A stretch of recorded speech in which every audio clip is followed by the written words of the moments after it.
everyone. Welcome back to another episode of Sit with BRITT, a podcast where we dive in deep into the industry's most finest talents. I'm your host, BRITT, and we got a real treat for you today. Today, we've got the multi-talented actor who's graced our screens on film, TV, and commercials. From playing detectives to lawyers and judges, he's done it all. He's trained with the best, worked alongside Hollywood legends, and even has some hidden skills up his sleeve. He's now putting his skills to the test, though, stepping into an intriguing role in the upcoming film, The Port. So get ready to dive in with the one, the only, Dennis Dolye Jr. Are you seriously asking me that? Is that the only reason we can't move forward with this project? Are you kidding me? So you're telling me the only reason this deal hasn't went through is because we have one family that doesn't want to move. Hi, Dennis. How are you? I'm doing fine. Thank you for having me. Thank you for being here. We're happy to have you here. So you're in The Port. Tell us about your character. Who do you play? I play Mr. Varelli. I guess I'm supposedly come across as a not too nice of a guy, but that's part of the storyline, which is it's intriguing to where it starts and where it goes and kind of how it ends up. You know, he's a family man, or he says he is. And it's just yeah, I mean, you're gonna have to watch just to see, you know, type of guy he really is. I'm excited. I'm looking forward to seeing the film. Now, Dennis, you have had such a diverse career with spanning in film, television, music videos, and commercials. You've done a lot. So can you share with us how you first got into acting? Like, what drew you to this profession? Well, you know, everybody always, it's like, well, it'd be kind of cool to be on TV. Of course, And yeah. you hear about background. So that's where I started, and that was back in 2011, and did quite a few films strictly as background work. And I got thrown into a situation one day where I got the set, and the guy goes, "That guy, we need him for something." And they upgraded me and gave me some lines with some of the main characters. Nice. And once you get on that side of the camera, instead of doing, it's just like, it's a whole different world. It's like, okay, I want to learn more and be able to do more speaking roles and stuff like that. Was it like an adrenaline rush, like being on? Yes and no, you know, I mean, it's kind of like, oh crap, I ain't never done this before. And all of a sudden you're thrown a script, but it worked out good, and it was fun. Nice. It was a whole new ball game. Nice, very nice. So you've trained with some fantastic mentors like Steve Blackwood and Helen McCready. So how have their teachings influenced you with approaching acting? It just gives you a different feel, I guess, of what to expect, more so than anything else. So it's not like you get a curveball thrown at you. It does help in that aspect. Did you feel like they helped with, I guess, how do I put this the way that I want to? Do you feel like they helped you in the sense of helping you form your character with Mr. Varelli? Like, Maybe not with Mr. Varelli, because that was a whole new ball game. That was way, way, way out of my comfort zone. But I would say that does help you give an understanding of somewhat how to get into a character, or, you know, whatever's presented. Okay, nice. So I see your recent work includes a variety of projects like Another Brick in the Wall, Count Time, and Beyond the Mask. So can you tell us about your experiences working in those kind of genres? And please feel free to tell us the type of genres for the films that you were in. Yeah, I mean, most of the genres are that type. Beyond the Mask, I was I was a background, but we were we had to learn how to do the Duke of Kent waltz Oh yeah. for us masquerade ball. I mean, we had custom made costumes that were fitted to us. I was King Henry. Oh, really Yeah, nice. That's and cool. but that was different. But Count Time, that was probably one of the at the time was probably one of the biggest roles that I ever had as more of a supporting role. Nice. Got to work with Swifty McVeigh, which Mm. was really cool. Yeah. And that film did well. And then another brick in the wall, which has recently been changed. The name, I think. What's it called? I can't quite remember, but that was a different role where I got to play a kind of like a mean cop in an old jail, Oh, nice. and got to work with Carl Strucken, Oh, wow. Lurch. But that role there was different because I was the type of guy that I was like the cop there in the jail, but just an old timer and don't bother me. Yeah. You got something? Just go talk to somebody else. I don't need to be bothered. Yeah. And so that was a fun one. Nice. Very nice. So, with that, then you often portray characters like detectives, Hmm. lawyers, judges. What Mr. Varelli doesn't seem like that. Yeah, not So, at all. so what drew you to this character, and what prepared you for this role? I wasn't prepared for it because I had no idea what to expect. And it was just the first day on set when we first started this project a while back, and Dion, the director and the writer, um, he's like, no, no, no, no, no. That's not who this guy is. We went off to the side and did our thing and finally got that part down. But then when we started basically doing the film, uh, yeah, it was his direction, to be honest with you, that really helped me get into the character once I finally really knew who the character was. Yeah. Did you feel like you put yourself into Mr. Varelli? Like, okay, this is me, Dennis Doyle Jr., Mr. Varelli. Your chance to, because with acting, it's an amazing job Hmm. to where you can be whatever you want. So Yeah. this is your opportunity to be something totally opposite. Oh, yeah. Did you? How did that feel? It felt really strange at first, but as the filming went on, um, you basically, and that's the sad part. I mean, not sad, but you get into your character and it's hard to get out of it sometimes. You know, when you're on your way home or you get home or you stop and do this or that, and you're like, your head's still Mr. Varelli. That's crazy. I didn't even Yeah. thinking about like that. Because it seems like you could just shut it off. But I guess hours on set, that has to. Maybe some people can, but I mean, you hear a lot about actors that are like that. You know, once they get in character, it's like leave them alone. Yeah. And I'm kind of bad at that to where I don't stay that way. I mean, I'm there, but um, sometimes I get a little. Oh, what do I want to say? I get carried away on set sometimes. I like to have too much fun.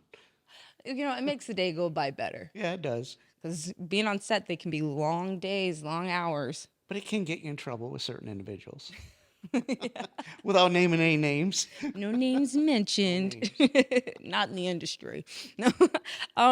So can you share any memorable moments or any challenges that you faced while you were filming the port?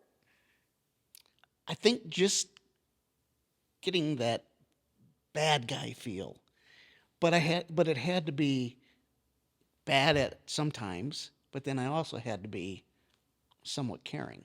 Yeah, like a family man and a Yes, villain. That yes. has to be hard. Yeah, but hey, we got through it. Yeah. And just, I think the biggest thing was just different things that we did, obstacles like out in the weather and things like that.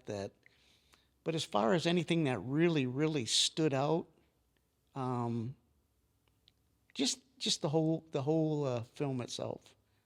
Just a lot of memorable moments. Nice. None Very of them nice. are more than one or the other. They're all, Just a fun, good, memorable yes, time as a whole. yep, all good people, and yeah, Yeah, it seems like you have a really great team, great cast. So yeah, yeah, I'm yep. super excited to see this.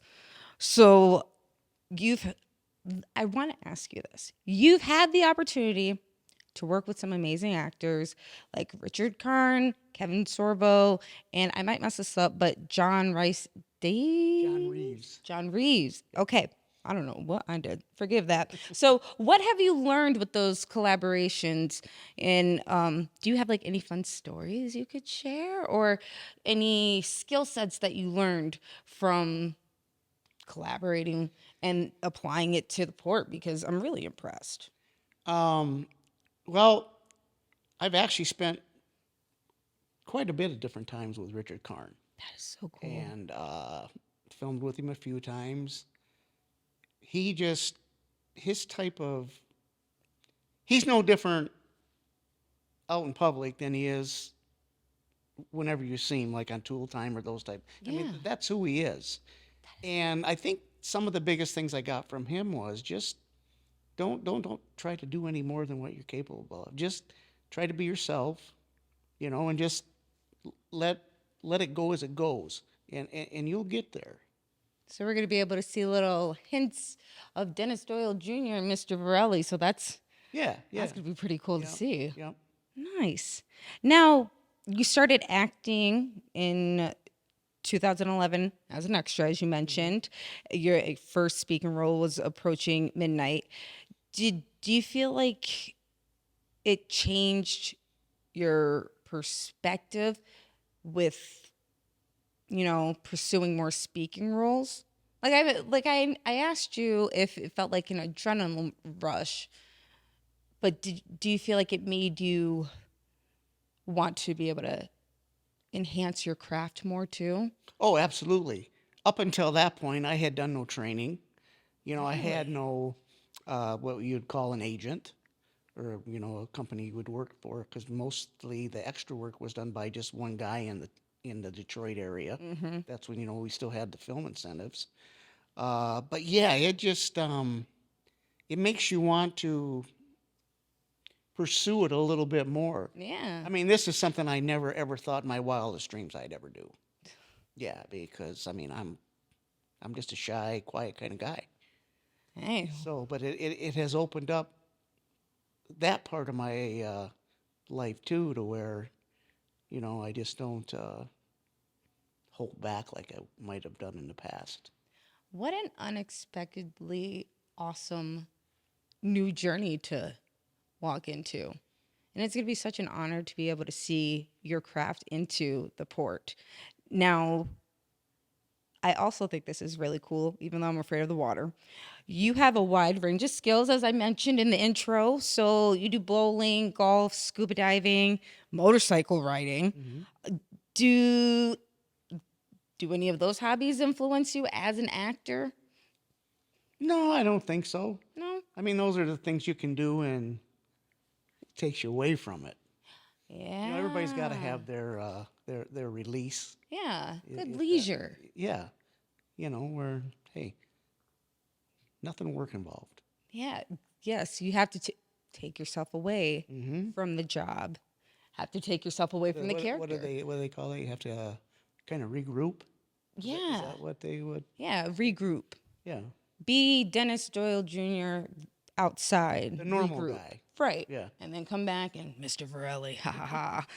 yeah, yeah. You know what I'm saying. Yeah. Yeah, for sure. If you don't, you'll find out. Yeah. So looking ahead, you're excited about working on like the next Oscar winning and Emmy award-winning project. Do you have any other projects that are in line? No, things have really been kind of slow right now. But hey, you never know where the next one will come from. I mean, the port, when that popped up. And that's how it seems like a lot of that happens, is it's unexpectedly. Yeah. But then, they also say sometimes it only takes one person or certain individuals to see you in something, and, it's just, that can open the door. Yeah. And that's really what it's all about, is just getting that opportunity to jump to that next level.